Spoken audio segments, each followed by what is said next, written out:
दर्शकों, आपका स्वागत है एसएस न्यूज के डिजिटल मीडिया प्लेटफॉर्म पर। इस वक्त हमारी मौजूदगी है भगौला फ्लाईओवर पर। जो भगौला फ्लाईओवर आज सुर्खियों में है। पहले तो इस रोड को 50 करोड़ की लागत से बनाया गया, लेकिन देख सकते हो 50 करोड़ की लागत से भगौला फ्लाईओवर को बना तो दिया गया है, लेकिन भ्रष्टाचार को लेकर के बात करें तो देख सकते हो किस प्रकार का भ्रष्टाचार भगौला फ्लाईओवर को देखने को मिल रहा है। लगातार लोग यहाँ पर आकर किसकी आवाज उठा रहे हैं, प्रशासन और सरकार को चेताने का काम कर रहे हैं।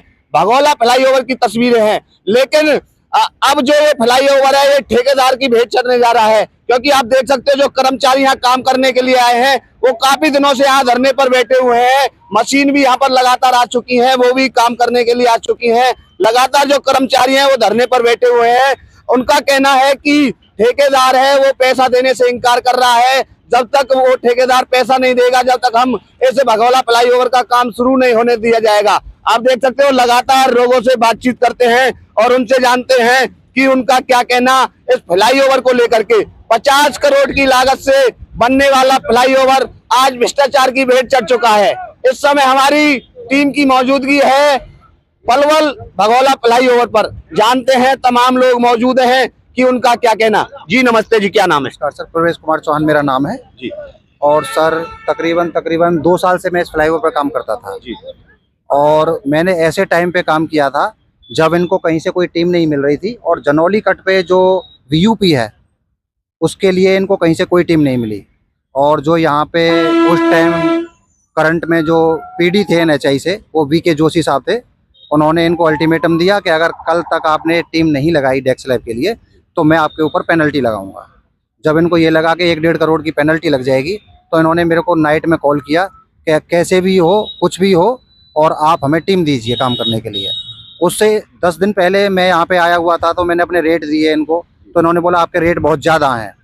उस चीज़ को लेकर ये बोले कुछ रेट कम करो, तो मैंने बोला अगर आपको कहीं से टीम मिलती है तो करा लो, मेरे इसी रेट हैं, इसी रेट में मैं काम कर पाऊँगा। तो मुझसे इन्होंने मना कर दिया। जब इनको कहीं टीम नहीं मिली और इनके ऊपर भारी भरकम पेनल्टी लगने वाली थी तो इन्होंने बिल्कुल नाइट में मेरे को कॉल की कि जो आपके रेट हैं हम उसको एक्सेप्ट करते हैं, उसी रेट पे काम करो, लेकिन मुझे टीम सुबह ही चाहिए, कहीं से भी अरेंज करो। मैंने 2 दिन का टाइम मांगा तो बोले टाइम नहीं है, रेट आपका, लेकिन टीम सुबह चाहिए। मैं कहीं से भी टीम अरेंज करके यहाँ लेके आया। सुबह को मैंने 5-6 बंदे यहाँ डाले, इनका काम शुरू करा दिया और तकरीबन 2024 में मैंने सितंबर में काम शुरू किया था। सितंबर और अक्टूबर में मैंने इनकी 2 महीने के अंदर डेक्स लैब इनकी कंप्लीट कर दी और सितंबर में मैंने जो इनको बिल दिया बना के, सितंबर से लेके उसके बाद में और छोटे मोटे मैंने काम किए। एप्रो स्लैब हैं, गैप स्लैब हैं, उनका भी काम किया, क्रैश बैरियर का भी काम किया। तो तकरीबन मेरा हिसाब होने के बाद में मेरा 11 लाख रुपए के आसपास इन पे बचा। और मार्च तक, 2-3 मार्च तक मैंने यहाँ पे काम किया, 2025 तक, पिछले साल तक। उसके बाद में मेरा काम बंद हो गया। काम बंद करने के बाद लगातार ये मुझसे झूठ बोलते आ रहे हैं कि एनएचआई हमको पेमेंट नहीं दे रही है, एनएचआई हमको पेमेंट नहीं दे रही है, और हम इनके विश्वास पे अब तक थे। लगातार मैं कॉल करता था तो मेरा नंबर भी इन्होंने ब्लैक लिस्ट कर दिया, व्हाट्सएप से मैसेज किए, व्हाट्सएप भी ब्लैक लिस्ट कर दिया, और उसके बाद में कॉल उठाना, बीच में कम्युनिकेशन बंद हो गया। अभी ये रोड टूटा तो मैं इनका जो कंसल्टेंसी है LN Malviya infra project private limited, वो बंदे यहाँ आते थे, उनका सेक्टर 28 में ऑफिस है बड़खल पे। मैं वहाँ गया तो उन्होंने बोला कि पेमेंट यहाँ से सारा हो चुका है, और जो आप टाइम बता रहे हो उस टाइम के अंदर इनको कम से कम 10 से 12 करोड़ की पेमेंट मिल चुकी है। 10-12 करोड़ रुपए लेने के बाद भी कॉन्ट्रैक्टर ने यहाँ पे पेमेंट नहीं की है। और जो बहुत सारे उल्टे सीधे काम है, क्वालिटी में कंप्रोमाइज, मटेरियल में कंप्रोमाइज, ये नीचे डीवीएम हुआ है, डीवीएम में तारकोल कम डालने पे आप वहाँ देखेंगे कि वो बिल्कुल ऐसे हाथ से बिखर जाता है। आप वहाँ जीएसबी निकली हुई है, आप वहाँ जाके देखेंगे उसमें बोल्डर कम और मिट्टी ज़्यादा है। अभी नई जीएसबी आई है, उसमें कोई फिलर मटेरियल नहीं है, जिससे ये है कि ये दोबारा भी बैठ सकता है रोड अभी बनने के बाद में। तो अभी पिछले 3-4 दिन से हम यहाँ धरने पे बैठे हैं कि पहले हमारा पैसा दिया जाए, उसके बाद में ही हम काम चलने देंगे। और मेरे जैसे यहाँ काफ़ी सारे लोग हैं जिनको पैसा नहीं मिला है। ये अपने सुधीर भाई हैं, ये जैन साहब हैं, अपने अंकल जी हैं, ये प्रदीप कुमार हैं, ये सिक्योरिटी का काम करते हैं, अनिल साहब हैं, और भी एमबीसीबी के काम करने वाले कॉन्ट्रैक्टर हैं, क्रैश बैरियर वाले हैं, कर्व स्टोन का जो काम करके गए उनका भी पैसा बैलेंस है, वो भी अभी आने वाले हैं, रास्ते में ही है। तो इस तरह से काफ़ी सारे लोगों का पैसा है, कंपनी पैसे नहीं दे रही है, आगे से पैसा ले लिया है कंसल्टेंसी और अधिकारियों का पैसा खिला पिला के इन्होंने अपना पेमेंट करा लिया है, लेकिन कॉन्ट्रैक्टर का पैसा नहीं दिया है कोई। उसके लिए मैंने बगोला पुलिस चौकी में 2 बार एप्लीकेशन दे चुका हूँ, लेकिन प्रशासन से भी कोई हेल्प नहीं मिली है। उन्होंने सीधा बोला पैसा देना हमारा काम नहीं है, आपने जहाँ काम किया है उनसे बातचीत करो, इसके पीछे कोई FIR कोई हमारी सपोर्ट नहीं मिल सकती है।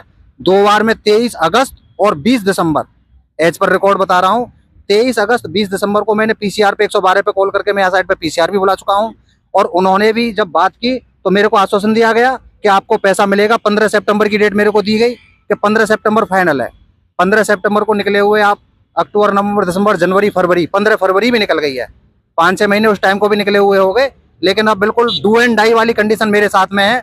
6.5 लाख रुपए मेरे पास लेबर का, शटरिंग वालों का पैसा कर्जा है। मैंने 3 लाख रुपए 4% पे इंटरेस्ट पे उठा के मैं ब्याज भर रहा हूँ उसकी 12,000 रुपए महीने। जॉबलेस आदमी हूँ, नौकरी कोई है नहीं, ब्याज भर रहा हूँ, लोगों की गालियां खा रहा हूँ, लेकिन ये मेरा पैसा नहीं दे रहे हैं। अच्छा, कितने लोगों की टीम है आपके साथ? तकरीबन 15 से 20 लोग हैं, वो भी बेरोजगार पड़े हैं और बेचारे रो रहे हैं। अभी भी उनकी कॉल आई है, वो ये बोल रहे हैं हमें साइड पे बुलाओ, हम वहाँ लट बजाएंगे, सर फोड़ेंगे। लेबर है, आगे लड़ाई झगड़ा ज्यादा न करे, इस वजह से कोई माहौल बिगड़े ना, इसलिए मैं उनको साइड पे नहीं बुलाता हूँ। नहीं तो अभी कॉल करूंगा, अभी सारे लोग आ जाएंगे। अच्छा, किसके मार्गदर्शन में आप काम कर रहे हो? मैं साहब चौधरी कंस्ट्रक्शन कंपनी है, उसके नीचे ही काम किया था मैंने। उन्होंने ही मेरे को पेटी कॉन्ट्रैक्टर रखा था, तो उन्हीं के नीचे मैंने काम किया है। उसके MD हैं मुजम्मिल चौधरी साहब, जो यहाँ पे काम देखते थे, और उन्हीं पे पैसा है। कल भी आए थे, उन्होंने कल भी बोला कि हाँ पेमेंट करेंगे, लेकिन अभी तक कोई पेमेंट नहीं आई है। बाकी और भी लोग हैं जिनका पेमेंट नहीं मिला है मेरे जैसे। अच्छा, तकरीबन कितना पेमेंट आपका बकाया, कितने महीने से बकाया है? मेरा तकरीबन, मैं आज जैसा आपको बताया कि 2-3 मार्च के आसपास मैंने 2025 में, पिछले साल काम बंद कर दिया था। और जो पैसा है अक्टूबर में जो मैंने बिल लगाया था 28 अक्टूबर को, उसके बाद में नवंबर, दिसंबर, जनवरी, फरवरी 4 महीने लगातार बिना पैसे के काम किया था, जिसमें छोटा मोटा खर्चा पानी का पैसा केवल मेरे को मिला।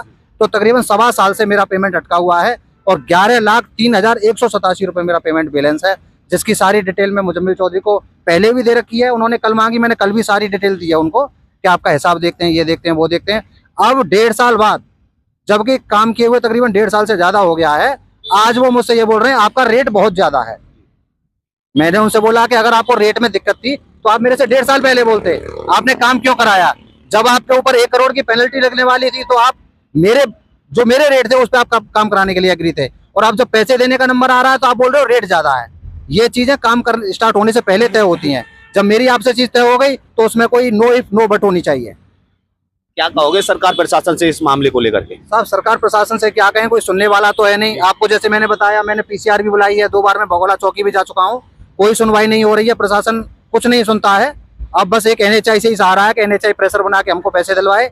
कंसल्टेंसी के जितने भी लोग हैं LN मालविया के, वो इनके साथ मिले हुए हैं। मैं 3 दिन उनके ऑफिस पे लगातार गया और 4 से 5 घंटे उनके ऑफिस में और ऑफिस के बाहर गेट पे बैठा रहा, लेकिन उन्होंने कोई समाधान ही नहीं हुआ। उन्होंने ये बोल दिया हम पैसे नहीं दिलवा सकते हैं।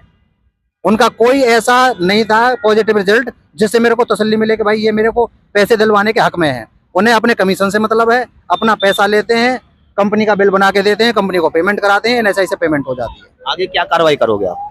साहब हम तो डू एंड डाई पे बैठे हैं, काम करने नहीं देंगे। या तो हमें मार दो या मर जाओ, अब हमारे पास कोई रास्ता ही नहीं है। इतनी गालियां खा खा के थक चुके हैं, सारी रात नींद नहीं आती है, 2-2, 3-3 बजे तक बस सोचते पड़े रहते हैं। बिल्कुल कभी करो या मरो वाली पोजीशन है हमारे सामने। मशीन भी आ गई है, काम करने से रोक दिया क्या? साहब क्या करें, हम तो मशीन के आगे लेट जाएंगे, भाई ऊपर होके निकाल दे, कम से कम मर जाएंगे तो कर्जा तो नहीं देना पड़ेगा। किस किस की गालियां खाएं? जब मेरे पास 1 पैसे की आमदनी नहीं है। जिस रूम में मैं रेंट पे रहता हूँ, 10 महीने से रेंट नहीं दिया है मैंने उस रूम का। मकान मालिक बोल रहा है कि भाई नहीं रहना है तो खाली करो, पैसा तो मेरा निकलो। जब खाने के लिए पैसा नहीं है, रहने के लिए पैसा नहीं है, तो यहाँ क्या कर सकते हैं? यहाँ तो हम तो मरने मारने पे तैयार हैं। कोई भी हो, प्रशासन आए, प्रशासन में पैसा दे दे, कंसल्टेंसी हमें पैसा दिलवाए, NHI हमें पैसा दिलवाए। हम कोई मुफ्त का तो मांग नहीं रहे हैं, काम क्या है मेहनत का ले रहे हैं। अच्छा, कितने लोगों की जो पेमेंट है वो बकाया अभी? पेमेंट सर 15 से 16 लोग हैं मेरे पास लेबर वाले। कुछ एक संटी शटरिंग पलवल में है, उसके कुछ पैसे बचे हुए थे। फरीदाबाद से मैंने एक शटरिंग परचेज की थी, उसके कुछ 1.5 लाख के आसपास पैसे बचे हुए हैं। और तकरीबन 2 लाख रुपए उसमें GST है। मतलब जो मेरा पेमेंट है उसमें तकरीबन 1.5 से 2 लाख रुपए ही प्रॉफिट होगी। अब जिसमें सोच लो कि 1.25 साल से पैसा नहीं मिला है, अगर 1.25 साल में उसको 15 महीने से डिवाइड कर दो 1.5 लाख को, तो उसमें 10,000 रुपए महीने के प्रॉफिट निकल के आएगी। 10,000 रुपए में इंसान क्या कर लेगा? शहर में रेंट पे रहेगा, खाएगा, पिएगा, क्या क्या कर लेगा? तो वही बिल्कुल डू एंड डाई वाली पोजीशन है अपने साथ में। करो या मरो, काम बिल्कुल करने नहीं देंगे। प्रशासन हमारा पैसा दिलवाए। हमें कल भी आश्वासन दिया गया था आपका पेमेंट होगा या आपको हम चेक देंगे, लेकिन अभी तक कंपनी की तरफ से कोई बंदा नहीं आया है।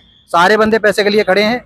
जैन साहब हैं, ये इनके यहाँ से खाने पीने का मेस का सामान जाता था, इनकी दुकानें हैं। ये सुधीर भाई हैं, इनके भी पैसे हैं, सिक्योरिटी वाले। जी आप क्या कहोगे?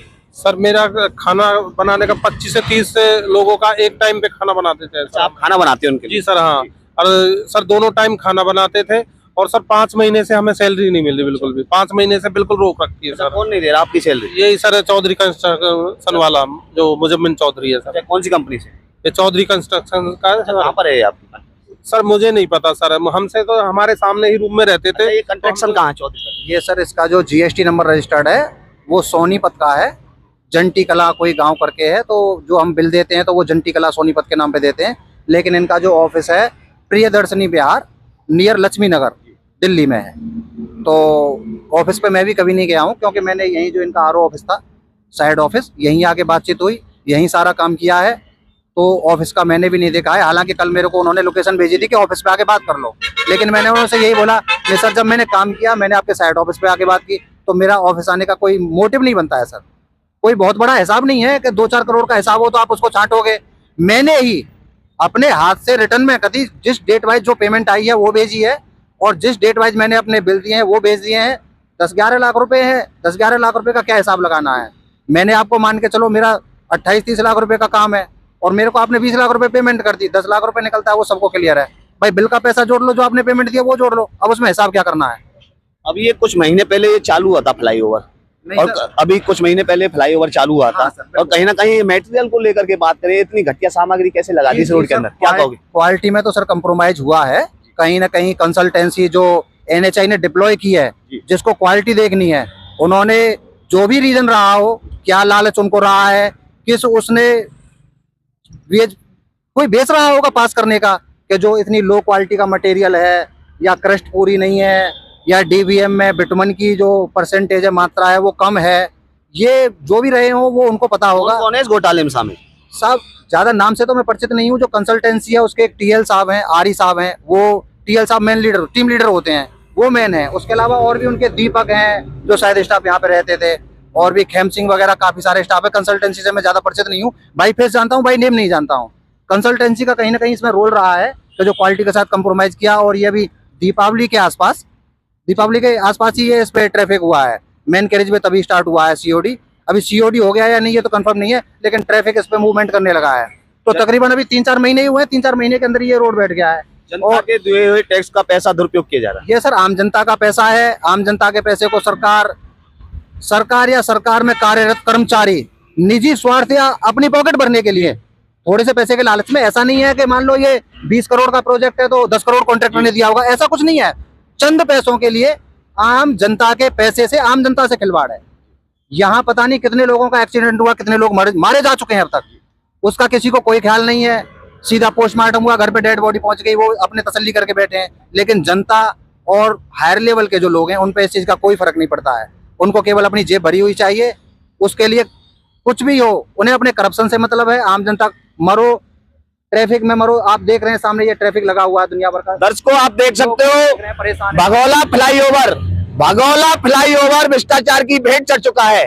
तकरीबन 15 से 16 लोगों की जो पेमेंट है वो रुकी हुई है, और इनका कहना है कि जब तक काम नहीं करने दिया जाएगा, जब तक हमारी पूरी पेमेंट कंपनी के द्वारा नहीं दी जाती। आप देख सकते हो कि मशीनें यहाँ लगातार खड़ी हुई हैं, काफी दिनों से यहाँ मशीन लगातार खड़ी हुई है, लेकिन यहाँ के जो कर्मचारी जो काम कर रहे हैं उनका कहना है हमारी कई महीने से जो पेमेंट है वो रुकी हुई है, कंपनी के द्वारा हमको एक पेमेंट भी नहीं दी गई है। आप देख सकते हो, लगातार तस्वीरों के माध्यम से देख सकते हो, भगोला फ्लाईओवर भ्रष्टाचार की भेंट चढ़ चुका है। दीपावली के अवसर पर यह फ्लाईओवर चालू हुआ था, लेकिन आपको स्थिति को लेकर के बात करें, देखिए किस तरीके से इस फ्लाईओवर पर जो मटेरियल है वो लगाया गया है। आम जनता टैक्स भरने का काम करती है, किस तरीके से आम जनता के पैसा का दुरुपयोग किया जा रहा है। भगोला फ्लाईओवर की स्थिति है, आप देख सकते हो किस तरीके से। देखिए फ्लाईओवर भ्रष्टाचार की भेंट चढ़ता हुआ, देखिए किस तरीके से मटेरियल लगाने का काम किया। आप देख सकते हो कि भगोला फ्लाईओवर किस तरीके से भ्रष्टाचार की भेंट चढ़ चुका है। किस तरीके का मटेरियल यहाँ यूज किया हुआ है। आम जनमानस, यहाँ से निकलने वाला आम जनमानस बिल्कुल परेशान है। और आप देख सकते हो स्थिति किस तरीके से बनी हुई है। और कर्मचारियों का कहना है कि काफी महीने से पेमेंट रुकी हुई है। जब तक हमारी पेमेंट पूरी नहीं मिल जाती कंपनी की तरफ से, जब तक हम इस फ्लाईओवर पर काम नहीं करेंगे और ना ही किसी मशीन के द्वारा इस काम को करने देंगे। आगे इस खबर पर क्या क्रिया रहने वाली है